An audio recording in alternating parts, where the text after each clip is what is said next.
Hello everybody, my name is Enigma, and welcome back to The Binding of Isaac Repentance Plus. So, funny story.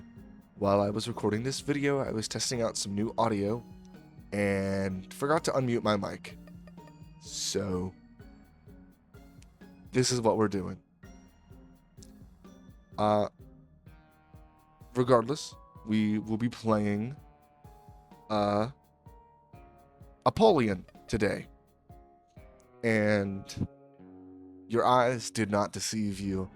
This is going to be a shorter video, and you'll see why. So just clearing out this room real quick, and just kind of blitzing through. Apollyon, I believe, is actually a pretty consistently good character. I know a lot of people think that Apollyon leans more on the boring side, but I actually have a lot of fun playing Apollyon. Take some pretty bad damage there from the Pooter, but just finish up the room. And D20, which is a fantastic item, but not really worth voiding, and not really worth taking over the void. So we just move right along and get this mulligan room with the bomb spiders. Take some more damage, but doing alright. See a golden key in the corner there, but it's just not really worth it. Especially when I don't really have any sort of bombage. And even though I'm going to be getting a bomb here from those explosions, a bomb for a golden key this early on is not a good deal. And nothing great in the shop either. Just a bunch of actives, placebo, and mom's bottle of pills. And then get a pretty scary room with the Claudies. I really had to focus up in this room as to not die here. Just because Claudies are so dangerous, especially those burning Claudies when they become much more erratic. But we do manage it. Fishing for a heart of some sort. Don't get it, unfortunately. So we just move right into the boss fight. We do get the Yellow Champion Gurglings, which is an incredibly scary boss to be going against this early on. I mean, you can see just the speed at which they attack, and yeah, I was scared. I was terrified that the run would end floor 1. Fool that I am. Of course, you know, managing to take out one of them with a bomb, which maybe wasn't the best idea. The good thing about Yellow Champion Gurglings, though, and Yellow Champions in general, is that they do tend to have less HP. And so, yeah, they're fast, yeah, they're scary, but they go down relatively quickly. And we get marbles here, and push pin is okay. It's not fantastic, it's not a game-changing trinket, but it's better than nothing. You can see I'm really contemplating here what to take. I was thinking about Matchstick for sure, but decided to go push pin. And just head on down.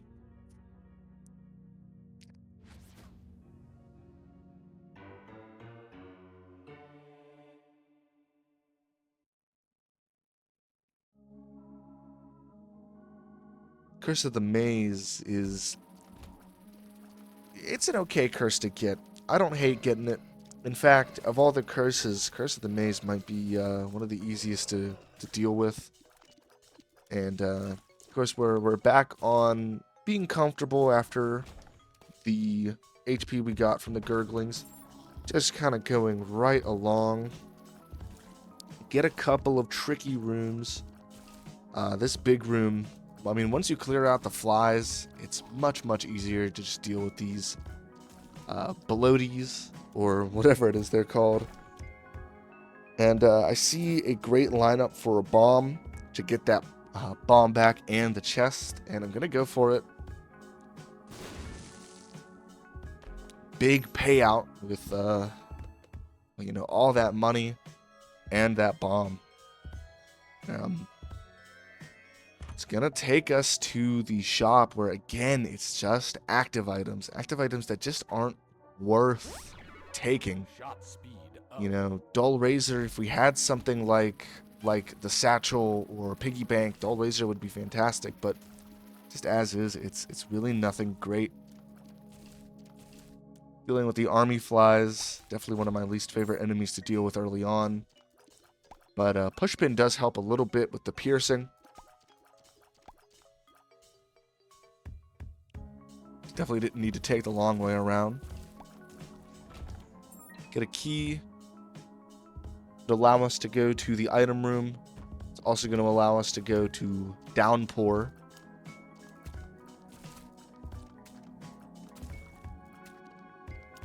Just some easy rooms from the basement.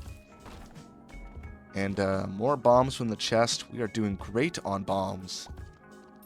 We're doing great on money. I'm saying that the secret room's going to be there. Of course, I was wrong.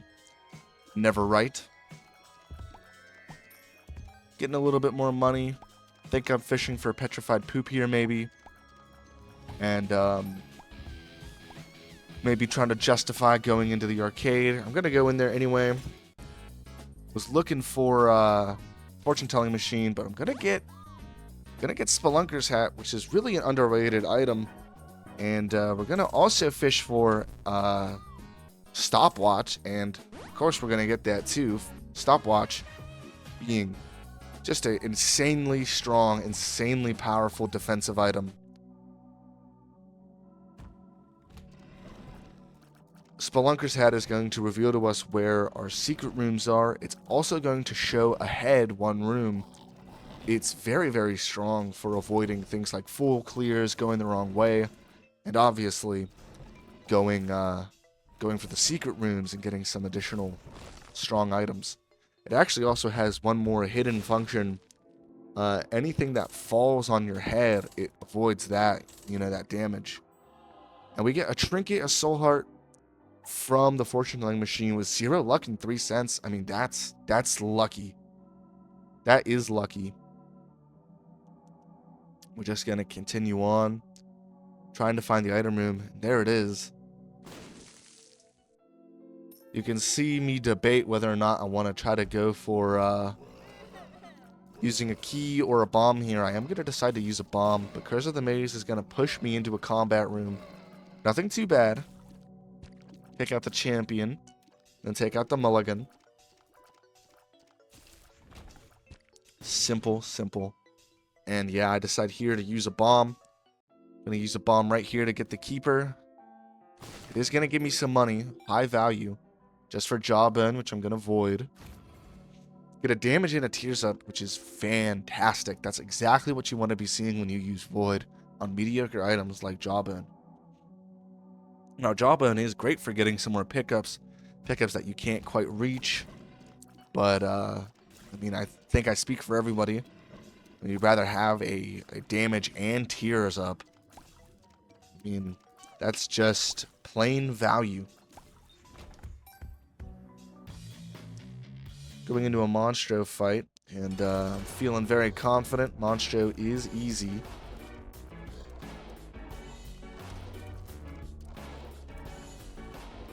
As long as you can manage the spray. As long as you can predict where he's going to be jumping.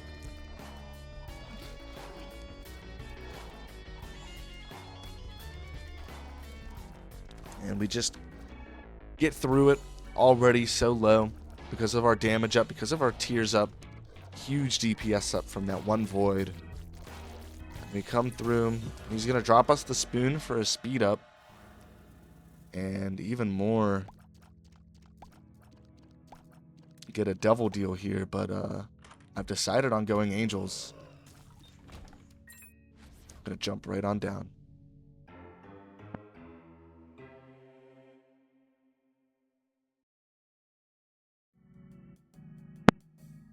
We do get the Dross floor, which, it's not the best. Definitely would rather have Downpour over Dross, but Golden Bomb pretty early on. It's going to let us bomb the Keeper for some more Angel chance. It's going to let us get into the boss challenge room as well. which it is Pageant Boy, and I'm debating whether or not to take it or just void it, and I decide that I want to void it just for some extra stats. But you can see I'm really debating it. You know, some money wouldn't be bad, getting a penny trinket. And I decide after all, I'm going to take it.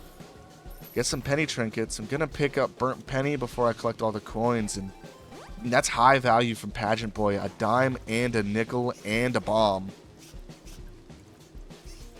Fighting Blub, though, is definitely nerve-wracking. Definitely not who you really want to be fighting with not a whole lot to do. And you're going to see me whiff bomb after bomb in just an embarrassing display. Get some damage there. I finally hit a bomb. But just miss after miss after miss. Until finally, I'm going to lose my soul heart to Blub, which is definitely scary. And we're going to fight Turtlet. Turtlet's going to eat the bomb to the face and just not even know what's happening. And it's some of the worst bomb play that anybody has ever seen. But we are going to get a key. It's going to allow us to go to our item room and shop. I'm going to bomb to skip that room there to get this room. Now this is a bit of a nightmare room. It's not too bad if you take your time with it, but the enemies here really want to be coming towards you, and some of them are scary. It's going to be a lot of tears, a lot of shots flying a lot of places. Shots from the little pile guys. Shots from when the guys spit out their volley after a couple shots or when they get close enough to you. And of course, the slippery creep isn't helping much either. Really trying to avoid stepping in it and ending up in an awkward position. But we are going to finish out the room damageless. Kind of deal with the slippery creep a little bit, but we get through it. We get another key. And we can go into here. Bloody Gust is fantastic, but I think I'm going to take the blind here. And I'm going to void it. Get a little bit of fire rate, a little bit of luck. And it's here where I'm really, 3 luck. I'm looking for a good tier effect. I'm looking for Apple or Tough Love.